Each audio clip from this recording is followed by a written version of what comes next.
है। सर की अनुमति से अब हम लोग बैठक की कार्रवाई प्रारंभ करेंगे। सर के आदेशानुसार सभी जितने भी पदाधिकारी हैं सब प्रथम अपना अपना परिचय दें। आप शुरू कीजिए।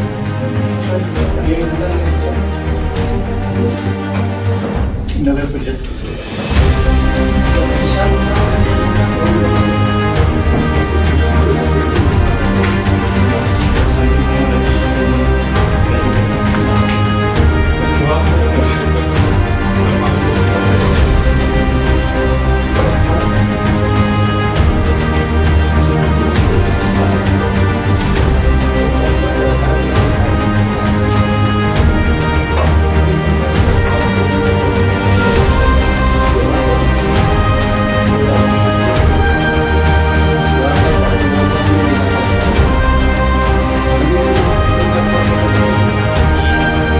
गिरिडीह, धनबाद और आज बोकारो में अंतिम हम लोग का ये है।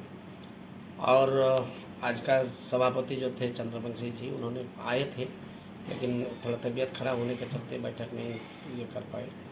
तो आज बैठक में मोटा मोटी सारे पदाधिकारी लोग पहुँचे थे, जिसमें कुछ इशू था जिस इशू पर हम लोग बात किए।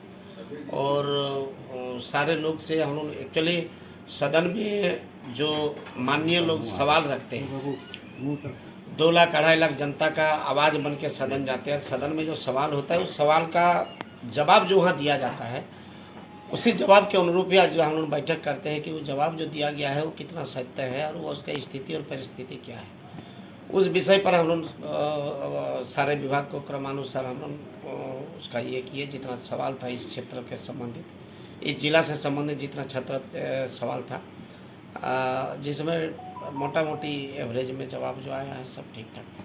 तो क्या मुआवजा को लेकर के जो सरकारी ज़मीन या कुछ ज़मीन लोगों का था, जो रैयत था, उनका मुआवजा नहीं दिया गया था? नहीं, उसमें इन लोगों को कहना है कि रायत अपना स्वेच्छा से ज़मीन को दिया था और बाद में उसको मुआवजा मांगा है। लेकिन जो भी है, अगर रायत ज़मीन दिया है तो उसको मुआवजा मिलना चाहिए। और हम लोग बोले कि जल्द से जल्द उस पर कार्रवाई करिए। और हम लोग मुख्यमंत्री से भी बात करेंगे, क्योंकि आम आदमी जब सरकारी कोई काम के लिए अपना ज़मीन को दिया है रायत लोग, तो उनको मुआवजा मिलना चाहिए।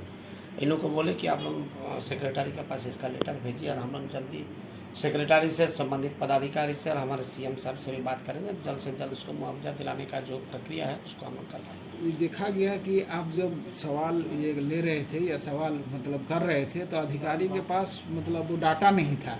तो क्या लगता है कि केवल मतलब देखिए, कुछ तो अधिकारी का लापरवाह है। चूँकि मान लीजिए कि सदन में जो सवाल रखा जाता है, उस सवाल रखने के बाद सदन में सवाल जब सदन चलता है उसका 15 दिन पहले सवाल दिया जाता है। सवाल देने के बाद उस संबंधित उस क्षेत्र से संबंधित पदाधिकारी के पास आता है और जवाब वही तैयार करके देता है। अब जब सवाल उनके पास आया है और आज अगर समिति उनको बुलाया है, तो सारे चीज़ को उनको स्टडी करके उनको जानकारी लेके यहाँ आना चाहिए। लेकिन बहुत सारे को देखा गया कि उनको मालूम नहीं कि हम लोग किस लिए आए और क्या उनका पास सवाल है। तो ये तो एक लापरवाह है। कुछ पदाधिकारी नहीं पहुँचे तो हम बोले कि उनको कार्रवाई किया जाए, उनको रांची बुलाइए, उनको सवाल करिए क्यों नहीं पहुँचा है। ये है सरकार का ही एक यूनिट बन के हम लोग आते हैं, कैबिनेट के रूप में आते हैं। और अगर यहाँ पर कोई अनुपस्थित रहता है तो हमको लगता है कि ये 2 कारण है, या तो ये उनका लापरवाही है और नहीं तो जवाब देने के लिए वो कतर रहा है, भाग रहा है।